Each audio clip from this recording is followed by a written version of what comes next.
But we begin with the game between the Netherlands and Ecuador. Cody Gakpo opening the scoring. 2 goals in 2 games for him. Absolutely brilliant goal from him.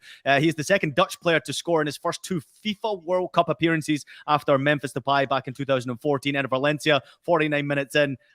Michael Hood, it wasn't going to be anybody else who was going to score for Ecuador. But Ecuador probably could have gone on there and absolutely claimed all 3 points. They were that good. The Dutch look rattled. The Dutch certainly don't look up to the competition. And probably, we could have said, maybe we'll all agree here, that Ecuador should have taken all 3 points. Yeah, I thought they should have taken all 3 points.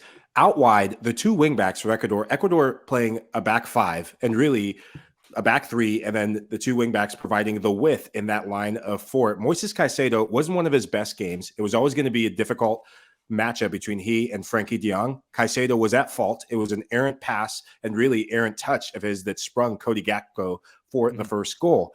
But the play of Pervis Estupiñán, man, this guy is a baller. We saw him at Villarreal last year, and Lucho, you've gotten to see him play in Spain, and now he's bringing his talents to the World Cup and to the Premier League. That interchanging between he and was it Ener Valencia not playing as a lead striker, playing as one of the 2 attacking mids, he and Plata underneath. I thought the tactical setup, though they went down, to get back and really dominate in possession, dominate physically. This Ecuadorian team is playing lights out. And the character, the belief, there's a growing sense of belief about this team that they can go not just compete with anyone, but beat some of the biggest names in this tournament.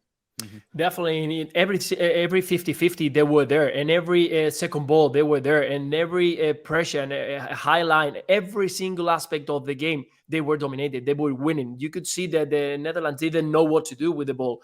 They gave something that I wanted to throw here. They gave the MVP to Frankie de Jong, and he was saying, "Listen, we were so bad." He took the award like saying, "Why they give it this to me? Because I wasn't good enough today." And you could see Estupiñán, Gonzalo Plata, Preciado on the right side, or even Erner, or in the middle of the park, Caicedo. All those players overrun the Netherlands in the middle of the park and up front. The defense was just fantastic. Didn't allow any Bergis, not anyone from the Netherlands team to create any chance. And said that, they give it the prize to this. So I don't know. The other day, Kevin De Bruyne was exactly saying, wasn't embarrassed just to receive the ball. No, we weren't good enough today. So, but that's another conversation. Anyway, I think they was fantastic, and I wasn't really confident about this Ecuador team. But if they play the way they play today, this team is gonna be. What about the Dutch though, Lucho? What about the Dutch though? I mean, because they haven't looked good, huh?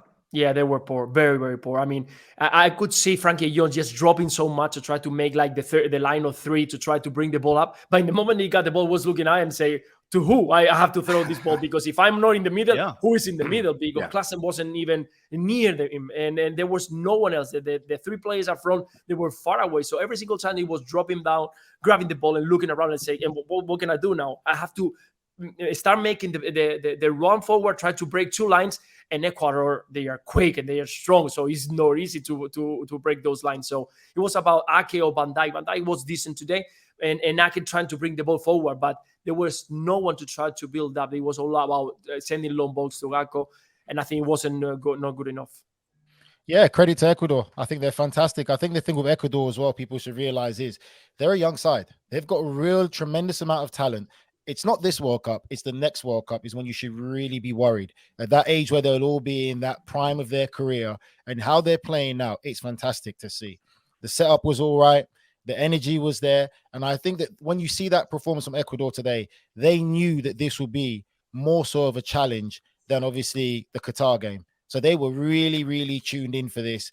And it's what people have said a lot in that Latin American region. Ecuador is one of those teams you need to watch out for because the talent that they've got, this could be their golden generation. And I wouldn't be surprised in the next year or 2 if they pop up with a young, talented striker to really finish and polish off this squad. But they were great. As for the Dutch, I wasn't impressed with them when I saw them against Senegal. I thought that at times when Senegal pressed them high, they gave the ball away. They looked questionable and looked vulnerable. And we all know when you see that in a team, whether you see it once or twice, you know straight away that you need to press that team because they are not comfortable from playing out the back. Yes, they are the Dutch masters, but you can see this team still doesn't show enough confidence and belief in all their abilities to play out the back. So I'm not surprised by their performance, and I thought Ecuador dominated them, and Ecuador deserved to win this game today. And I think now we've seen a real reflection of where we see Holland in this World Cup, and I see them as a good team, good enough to maybe make it out of the group stages, but that's about it. But not to make a deep run in this competition, because I just don't see enough